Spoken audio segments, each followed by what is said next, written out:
Buenos días, señor ministro. En opinión de mi grupo, es cierto que el proyecto de ley que hoy trae el Gobierno a la Cámara es mejorable, pero en nuestra opinión, no tenemos empacho en reconocerlo, lo que se propone es esencialmente correcto. Creemos que son medidas que van a mejorar la situación actual y, por tanto, no vemos motivo para la devolución del proyecto de ley. Creemos que lo que procede es mejorarlo en el plazo de enmiendas.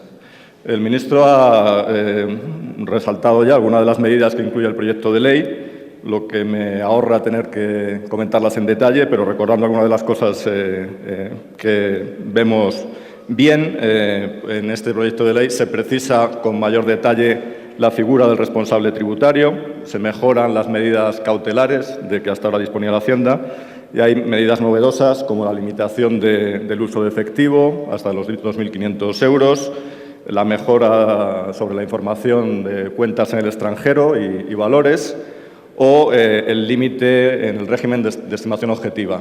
Creemos que son medidas que se basan en la práctica de las administraciones, que son obstáculos que esa práctica ha detectado en el pasado y que, por tanto, van en la dirección adecuada.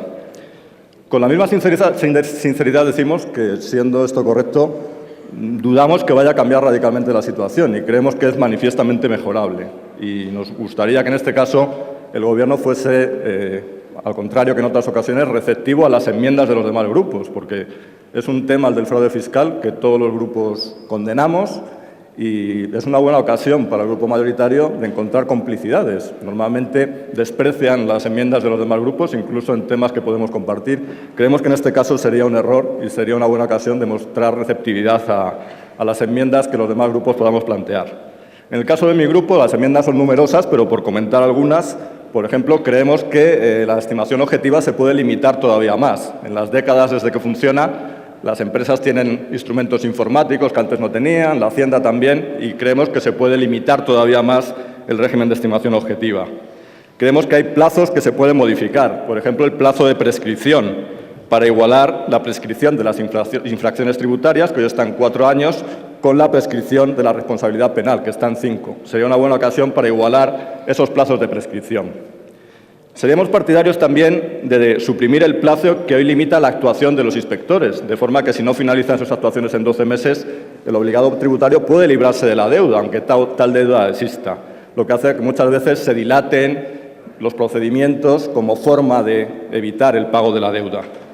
E incluso hemos introducido también algunas circunstancias agravantes en el fraude fiscal, que creemos que sería interesante introducir.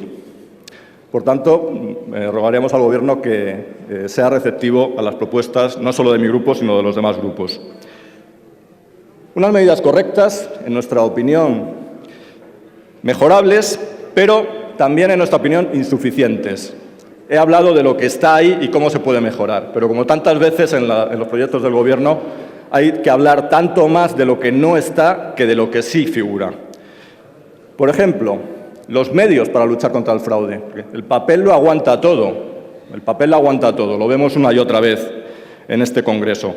Pero ¿tiene la Agencia Tributaria medios para poner en práctica todas estas medidas? Lo dudamos seriamente. El ministro, lo he entrecomillado porque me ha llamado mucho la atención, dice que los inspectores trabajan en las peores condiciones posibles. Pues, señor ministro, usted es el ministro de Hacienda y Administraciones Públicas. Si trabajan en las peores condiciones posibles, ¿por qué no mejora esa situación? ¿No? Aquí no se dota de más medios a la Agencia Tributaria. Como bien ha señalado uno de los portavoces anteriores, la Agencia Tributaria tiene 27.000 empleados públicos en España y su homólogo francés tiene 122.000. 4 veces el número de medios en Francia, cuando la economía no es el doble de la española. Nosotros hemos propuesto, en una de las enmiendas, que se establezca un plan plurianual para aumentar los recursos materiales y humanos de la Agencia Tributaria, de forma que en el año 2020 tenga unos medios que estén en la media de la Unión Europea y no muy claramente por debajo, como sucede hoy en día. Los sucesivos presupuestos generales, como también se ha comentado aquí, un año tras otro agravan la situación y nos tememos que lo mismo sucederá con los presupuestos que se presentan este jueves. Resulta un tanto utópico poner leyes muy severas y que en la práctica no se puedan aplicar porque no hay recursos humanos y materiales para ponerlas en práctica. Algo similar sucede con los tribunales económicos administrativos. Creemos que también hay que reforzar los medios y agilizar los procedimientos. También hay que sumar esfuerzos. La Agencia Estatal de la Administración Tributaria no es la única en España y las diferentes agencias tributarias, autonómicas, locales, actúan de manera descoordinada.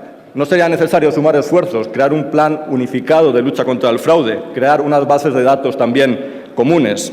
Otra de nuestras enmiendas va en esa dirección.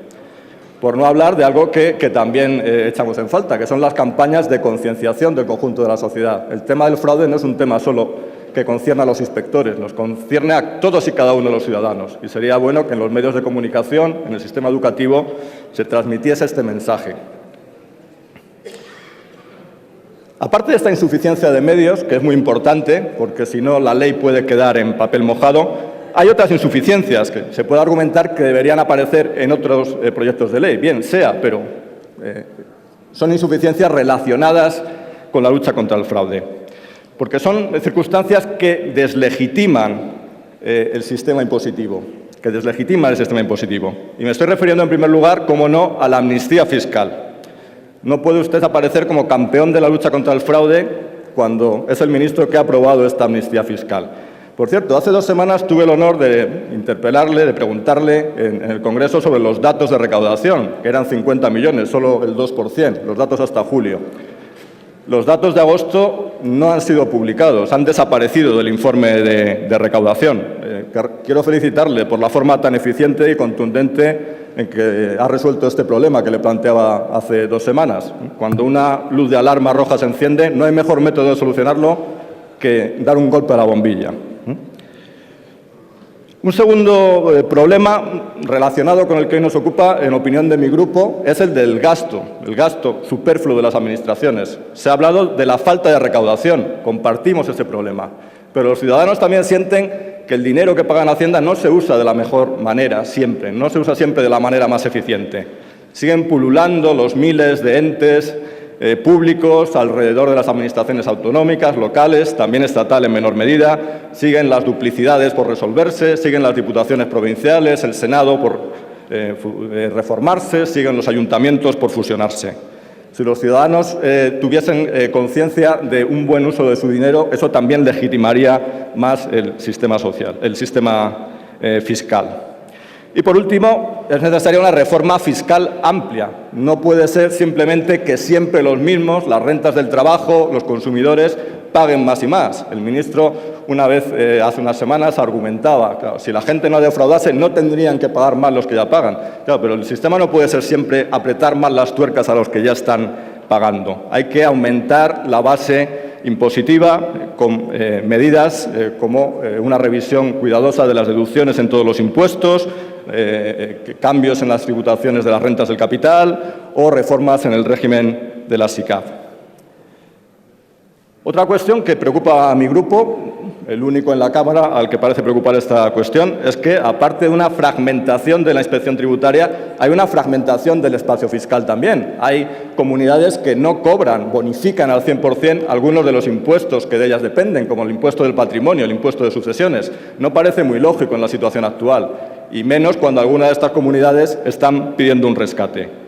Estas diferencias tan importantes en los impuestos, en un espacio fiscal único, lleva a fenómenos de elusión impositiva, a fenómenos de deslocalización y dificulta, desde luego, el funcionamiento del sistema fiscal. Resumiendo, concluyendo, lo que contiene el proyecto de ley nos parece que va en la línea correcta y, por tanto, no somos partidarios de su devolución. Sin embargo, nos parece que son medidas mejorables y por eso pediríamos que se consideren las enmiendas de los diferentes grupos en la tramitación del proyecto de ley.